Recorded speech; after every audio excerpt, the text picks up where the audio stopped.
So Maggie, it's lovely to be talking to you. You've written this new book called Leading with Presence. Where did the idea come from to write this book? Well, for Andy, for many years, the practice of mindfulness and sort of inner work on myself has been core to my leadership and has really helped me at some of the toughest times over the years. Mm-hmm. And I've become convinced, partly through the work we did at the National College together, that the most effective leaders attend equally to their outer world mm-hmm. and to their inner world. Okay. Most of us find the former, the outer world, easier to attend to than the attention to our inner world. And that's interesting, because there are those, aren't there, that would say, you know, what is all this mind? Because mindfulness is underpinning the book, isn't it? What, you know, it's a load of mumbo jumbo, it's soft nonsense. You know, what do you say to people that say that? Yeah.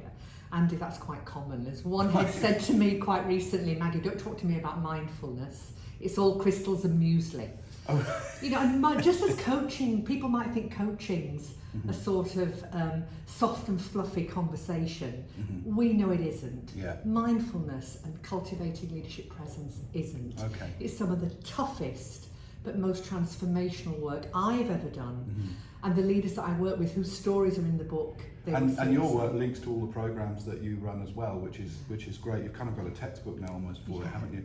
Tell me a little bit about the structure of the book then. What can people expect and how can they use it in their work in a practical sense? Yeah, great. Well, the book's bookended firstly by a look at what do we exactly mean by leadership presence, mm-hmm. and then right at the end, what does it mean to be a mindful leader and indeed to transform our schools for the future through this kind of approach. Mm-hmm. Then in between there's a whole range of areas of skills development, mm-hmm. developing clarity of mind, balance and perspective, compassion and kindness, really important for ourselves and for others.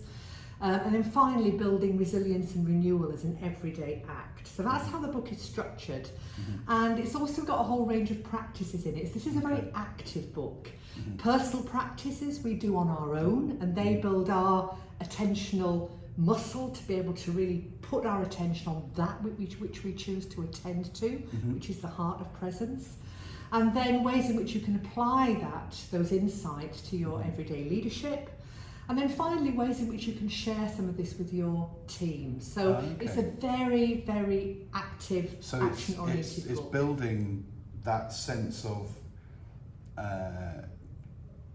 connection with the inward side of leadership, not just in yourself, but through others, and that there's lots of practice and practical applications that people will be able to take and use as they read through. Yes. Brilliant. And I'm hoping, Andy, that when people see the book and take part in the practices, they'll see that a lot of this is what they've always known. Mm-hmm. We're born with this. Mm-hmm. We tend to lose it, particularly in the busyness and the everyday busyness and the challenges of leadership. And in our sector, in education, busyness, goodness me, that is something. So helping people to manage that in a productive way will make them more effective, make them feel more nourished and fulfilled as well, which, goodness me, we're crying out for that at the moment. Maggie, I wish you every success with it. Can't wait to see what people make of it. Thank you, Andy.